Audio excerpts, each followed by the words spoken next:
Everyone, welcome back to another video. This is Nandini and आज की video काफ़ी fun होने वाली है because we are going to talk about bioinformatics. I know काफ़ी ज़्यादा भारी वर्ड है but trust me, it is very easy and it is very simple. So I'm going to tell you everything about bioinformatics, like उसका scope क्या है, salary कितनी मिलती है, अपॉर्चुनिटीज़ क्या हैं और कैसे आप सीख सकते हो bioinformatics.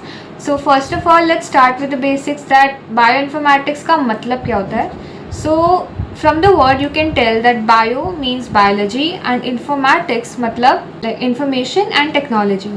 So when I say bioinformatics, it means that it is a branch which deals with information, data and analysis of a particular biological interpretation. Like we use bioinformatics to interpret or predict anything by using technology. So bioinformatics में काफ़ी सारी चीज़ें, काफ़ी सारे tools use होते हैं। अब इन सारे टूल्स को मिला के हम जो बायोइन्फॉर्मेटिक्स बोलते हैं, हम वो टूल्स को कहते हैं इन सिलिको टूल्स या तो इन सिलिको मेथड। अब बायोलॉजी में ना दो चीज़ें होती हैं, एक होता है कि वेट लैब और एक होता है ड्राई लैब।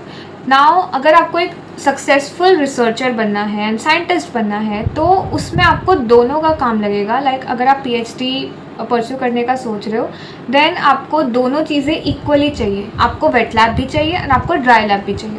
अब दोनों में डिफरेंस क्या होता है? वेट लैब मतलब जो आप अपने लैब में अपने हाथों से मैनुअली करते हो, like plates banana, inoculation, culture, tissue culture and जो भी आप डीएनए आइसोलेट करते हो, देन डिफरेंट स्पीशीज़ में आप क्लोनिंग करते हो, ये सारी चीज़ें होती हैं wet lab.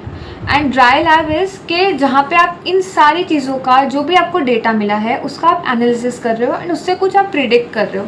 So in silico tools and bioinformatics एक मेथड है जो कि हम यूज़ कर सकते हैं to know and to predict something for future.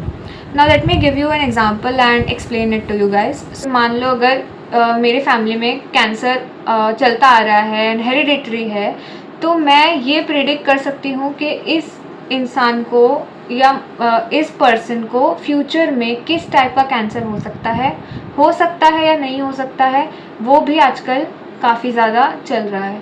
सो ये सारी चीज़ें आप बायोइन्फॉर्मेटिक्स से कर सकते हो।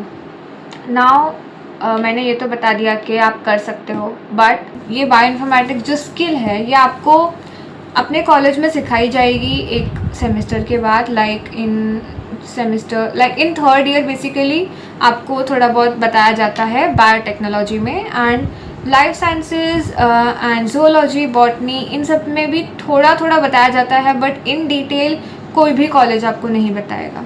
सो आपको इन सारी चीज़ों का प्रैक्टिकल लर्निंग हो एंड आप हैंड्स ऑन ये चीज़ें आप अपने सिस्टम, अपने पीसी पे कर पाओ, इसके लिए काफ़ी सारे कोर्सेज़ अवेलेबल हैं ऑनलाइन, फ्री में भी अवेलेबल हैं। सो मैं यहाँ पे 2-3 कोर्सेज़ लगा दूँगी। Like doctor omics lab is a very good place from which you can learn, and मैंने रिसेंटली उनकी एक वर्कशॉप करी है for 2 days and that was like hands on experience for me because मेरे कॉलेज से collaboration था, तो मैंने हैंड्स ऑन वो सारी चीज़ें, वो पाइपलाइन प्रॉपर सब कुछ एनालिसिस के साथ मैंने सीखा है फॉर जस्ट 2 days बिकॉज मैं भी इतना फेमिलियर नहीं हूँ बायोइन्फॉर्मेटिक्स से। But for you guys I have research and I have mentioned 2-3 courses जो कि फ्री में भी हैं, एंड अगर आपको पेड चाहिए, पेड तो बहुत सारे मिल जाएंगे एंड काफ़ी अच्छा सिखाएंगे भी। सो ये सारी चीज़ें आपको बाहर से ही सीखनी पड़ेंगी, एंड इफ़ इन केस आपके कॉलेज में आपको बायोइन्फॉर्मेटिक्स का कोर्स है एंड प्रैक्टिकल्स हैं, देन आई सजेस्ट कि आप वो मिस ना करो एंड आप हैंड्स ऑन जितना हो सके उतना हैंड्स ऑन करो।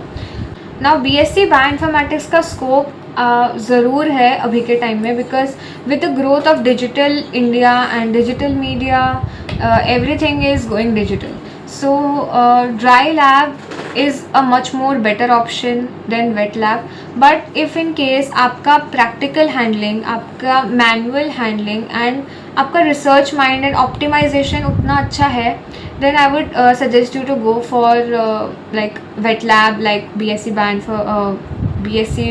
Biotechnology and microbiology and life sciences everything. But अगर आप कोडिंग में आपको इंटरेस्ट है, आपको कंप्यूटर्स में इंटरेस्ट है, आपको एनालिसिस में इंटरेस्ट है, देन आई वुड सजेस्ट कि आप बायोइन्फॉर्मेटिक्स में जाइए, because it is a growing field, it is a developing field and काफ़ी ज़्यादा स्कोप है इंडिया में भी.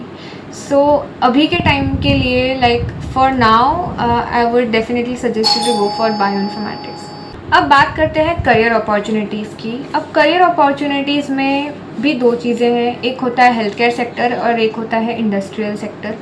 नाउ हेल्थ केयर में आप रिसर्च में जा सकते हो, हर चीज़ में आप रिसर्च कर सकते हो ऑफ कोर्स. सो बायोइन्फॉर्मेटिक्स से भी आप साइंटिस्ट एंड टेक्नीशियंस आप वैसे कर सकते हो. एंड इंडस्ट्री वाइज काफ़ी सारे इंडस्ट्रीज़ में बायोइन्फॉर्मेटिक्स को हायर किया जाता है for their analysis and interpretation.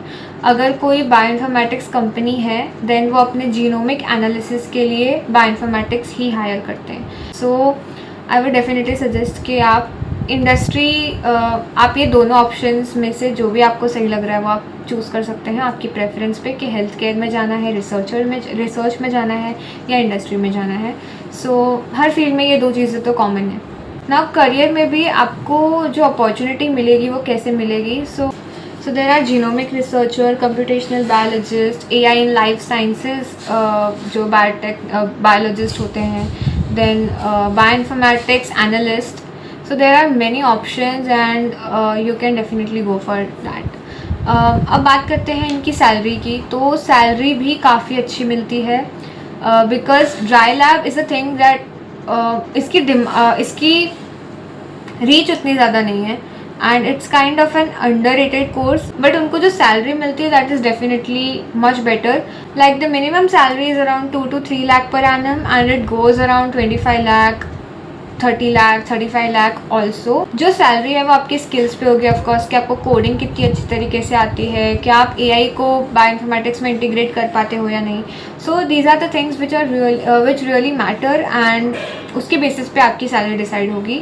So make sure you know how to do basic coding because मैंने अभी जो वर्कशॉप करी थी 2 दिन की, I don't know any coding.